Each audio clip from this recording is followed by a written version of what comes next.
Right folks, back with another review, and this one is a bit of a different one. As you have seen from the thumbnail and the thumb title, I am reviewing the James Bond film, No Time to Die. I'm a big James Bond fan. I honestly don't think you'll ever beat Sean Connery. Sean Connery had the wit, the style, the delivery, the humour. He had it all. He had everything. Daniel Craig, I do like as James Bond. I think he has actually carried it through to this 2021. Really looking forward to it.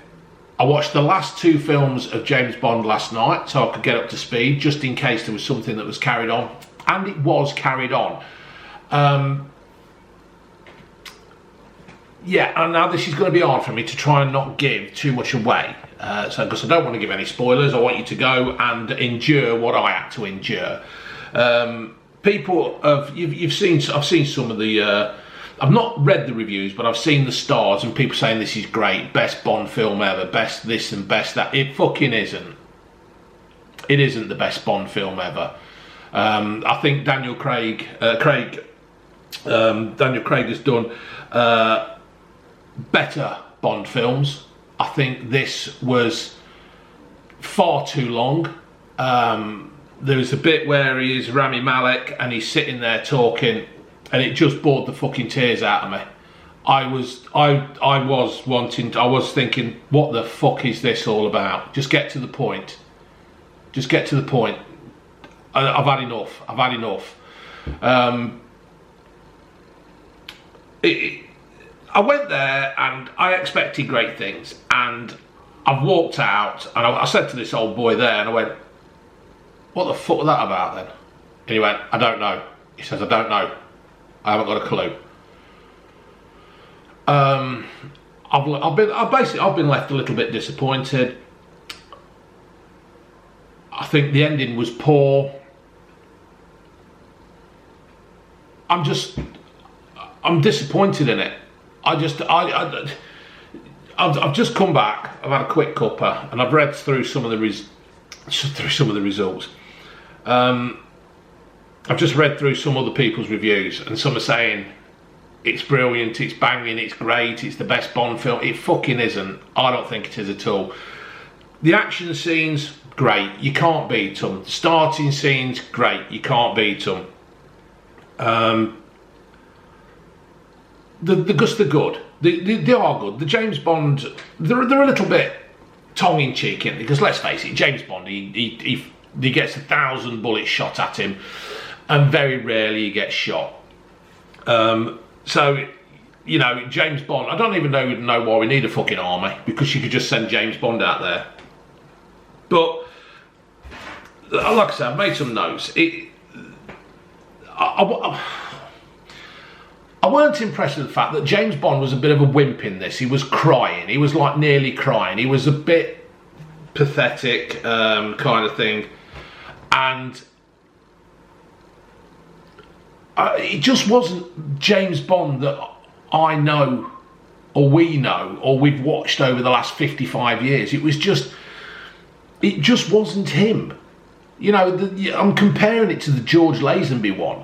And that weren't a bad one. It was just that, you know, we never really get to know George Lazenby. But it was just, I don't know.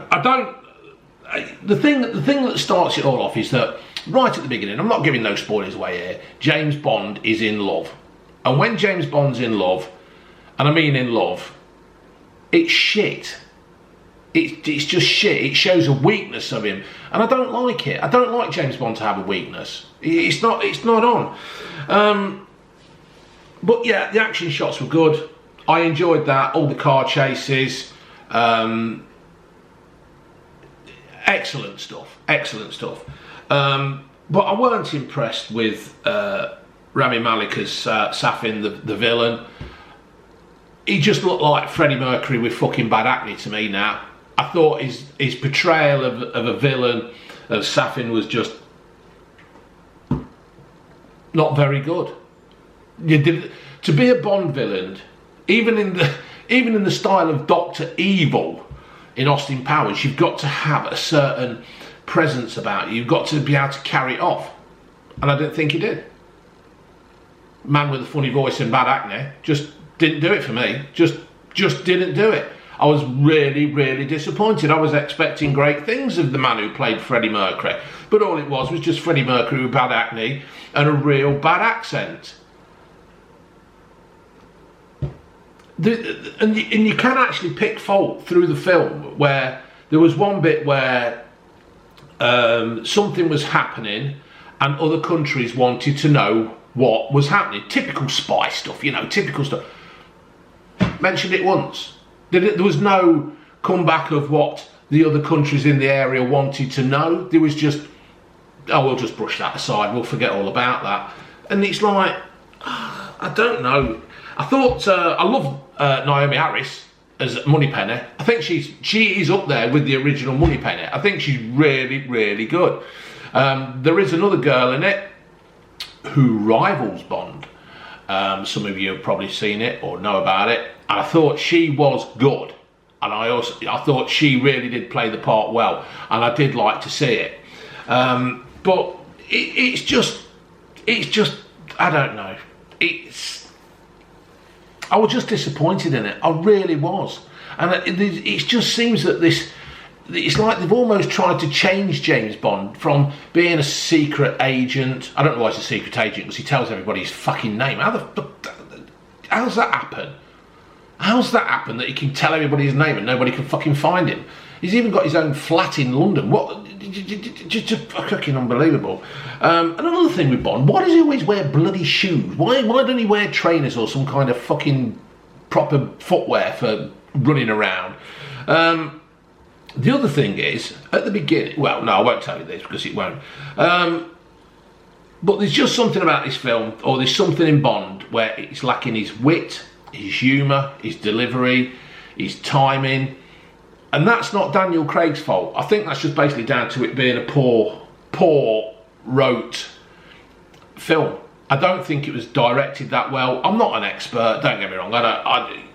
But I sat there, right? I've sat there for 2 hours, 40 odd minutes. And I was thinking, this is shit.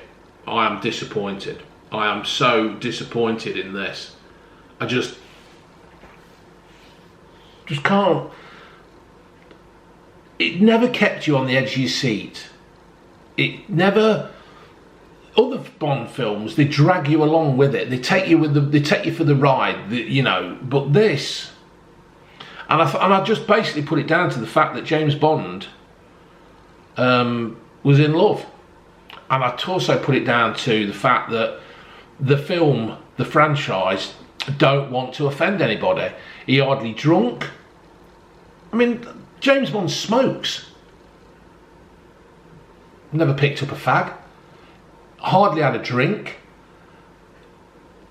He wasn't. He used to go around shagging women, and I know that's probably incorrect in these days, but he's a spy. He's a spy. He's a secret agent. He has to do things to get the information, and it was just rubbish. Sad, lacklustre. If I was Daniel Craig, I'd be saying, fuck, that's over now. Because I think, what did Daniel Craig say? He never wanted to play Bond again, or it's been something part of his life, been shit part of his life. I think it probably has been. I think it has. I think it's either, I don't know whether the COVID things killed it or what. And the other thing as well is that I'll move on to this where they reckon there's going to be a new James Bond. I don't think it should be a woman. I don't honestly think it should be a woman. James Bond it's not Jane or anything like that. I honestly don't understand. If they want to have a woman spy to work along James Bond, then do it.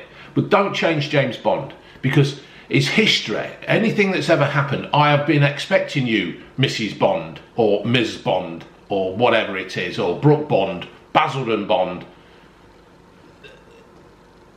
And that it just shouldn't happen. These other things, I wouldn't expect a bloke to play Lawrence Croft. Yeah? It's Laura Croft, and that's it. So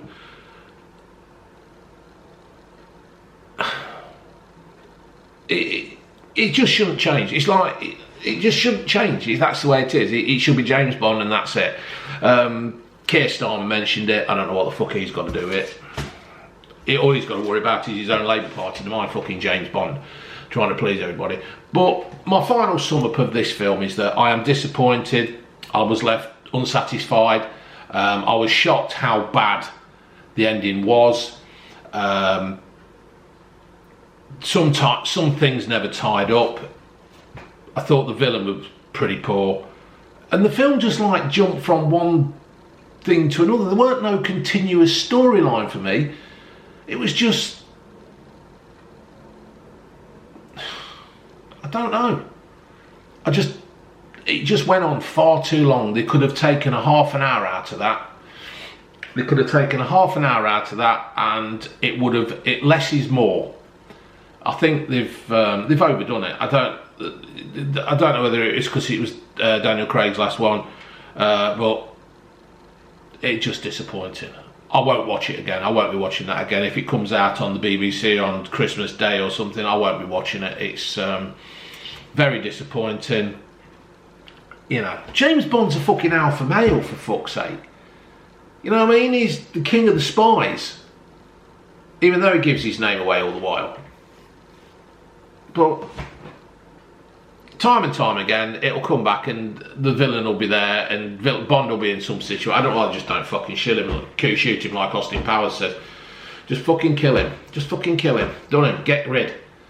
So anyway, I'd like to know your comments down below. I would like to see if you agree with me or disagree with me. You might think it's the best Bond film ever. Personally, I don't. I don't think it's the best Bond film. I'm disappointed.